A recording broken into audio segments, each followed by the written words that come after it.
السلام علیکم ناظرین، welcome back to my YouTube channel. اگر آپ نے ہمارے چینل اسلامک ذہن کو سبسکرائب نہیں کیا تو سبسکرائب کر لیں اور بیل آئیکن کو پریس لازمی کر دیں۔ آج اس ویڈیو میں ہم پریشانی کے حل کے لیے دعا بتائیں گے۔ آپ کوئی بھی کام کرتے ہیں اور اس کام میں آپ کو بہت مشکل آ رہی ہے، بہت مشکلات کا سامنا کرنا پڑ رہا ہے آپ کو، تو اس کے لیے آپ کو ایک دعا بتائیں گے۔ تو چلیے جانتے ہیں وہ دعا کیا ہے اور اس دعا کو کب پڑھنا ہے اور اس کا مطلب کیا ہے۔ تو چلیے جانتے ہیں۔ وہ دعا یہ ہے، ربی یسر ولا تؤثر وتمم بالخیر وبک نستعین۔ ایک بار پھر سے سن لیجئے، ربی یسر ولا تؤثر وتمم بالخیر وبک نستعین، اور اس کا مطلب ہے، اے میرے اللہ، آسان کر اور مشکل نہ کر اور بھلائی کے ساتھ پورا کر، اور ہم تجھ سے مدد مانگتے ہیں۔ تو یہ اس دعا کا ترجمہ ہے، ہر قسم کی مصیبت پریشانی دور ہوگی، ہر کام کا نتیجہ اچھا ہوگا، مشکل سے مشکل کام بھی آسان ہو جاتا ہے۔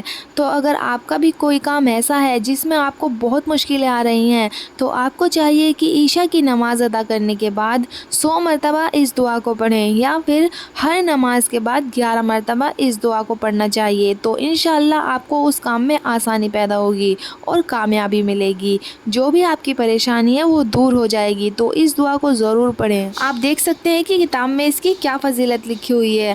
کسی کام میں مشکلات کا سامنا ہو تو بعد نماز عشاء کے 100 بار پڑھیں، اور ہر نماز کے بعد 11 مرتبہ پڑھنے سے بھی کامیابی حاصل ہوتی ہے۔ ہر قسم کی مصیبت و پریشانی دور ہوگی اور ہر کام کا اچھا نتیجہ نکلے گا اور خدا کی مدد حاصل ہوگی۔ یہ اس کی فضیلت ہے۔ کبھی کبھی انسان ایسی مشکل میں پھنس جاتا ہے کہ اس کو سمجھ نہیں آتا ہے کہ کیا کرنا ہے۔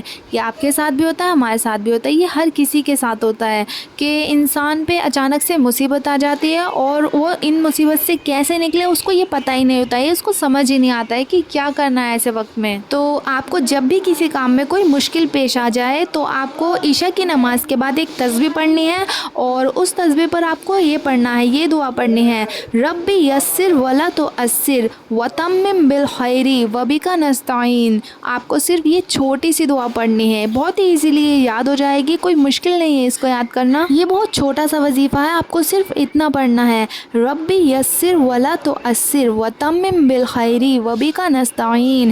یہ صرف اتنا پڑھنا ہے آپ کو۔ ایک تسبیح پڑھنی ہے عشاء کی نماز کے بعد، اور آپ کو 5 وقت کی نماز پڑھنا فرض ہے۔